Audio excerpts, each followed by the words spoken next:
Le jeudi 7 août 2025, Benjamin Netanyahou a fait une annonce qui pourrait changer le cours du conflit israélo-palestinien. Israël veut prendre le contrôle total de la bande de Gaza, mais sans la gouverner ni la garder. Une décision qui secoue déjà la scène internationale. Aujourd'hui, on décrypte ensemble ce plan, ses enjeux et ses conséquences. Abonnez-vous dès maintenant pour ne rien manquer des prochaines analyses géopolitiques.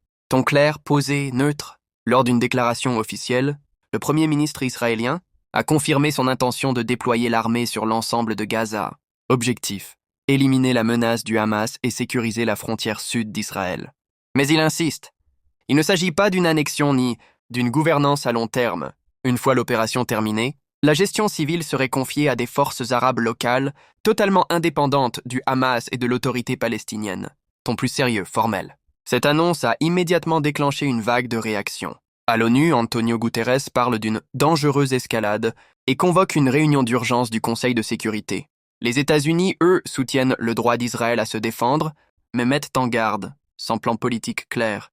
Gaza pourrait plonger dans le chaos. En Europe, plusieurs pays, dont la France et l'Espagne, redoutent qu'une occupation militaire prolongée ne fasse qu'alimenter la violence. Et dans le monde arabe, l'Égypte et le Qatar dénoncent une annexion de facto, tout en appelant à un cessez-le-feu immédiat.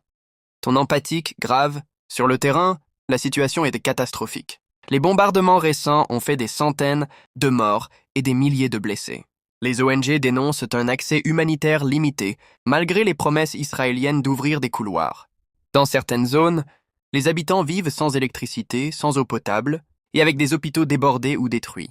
Ton posé, un peu inquiet, en Israël, Netanyahou cherche à montrer qu'il garde le contrôle, mais certains responsables militaires craignent une opération longue et coûteuse. À Gaza, le Hamas promet de poursuivre la résistance armée, tandis que la population redoute une vacance du pouvoir qui plongerait le territoire dans l'anarchie. Ton engageant, invitant au débat, ce plan de contrôle sans gouvernance, pourrait bien redéfinir l'avenir de Gaza, mais il soulève de lourdes questions. Qui prendra réellement la relève? Comment éviter un nouveau cycle de violence? Et surtout, quel sera le coût humain de cette stratégie? Dites-moi en commentaire ce que vous pensez de cette décision. Pensez à liker la vidéo, à vous abonner et à activer la cloche pour ne rien manquer de nos prochains décryptages.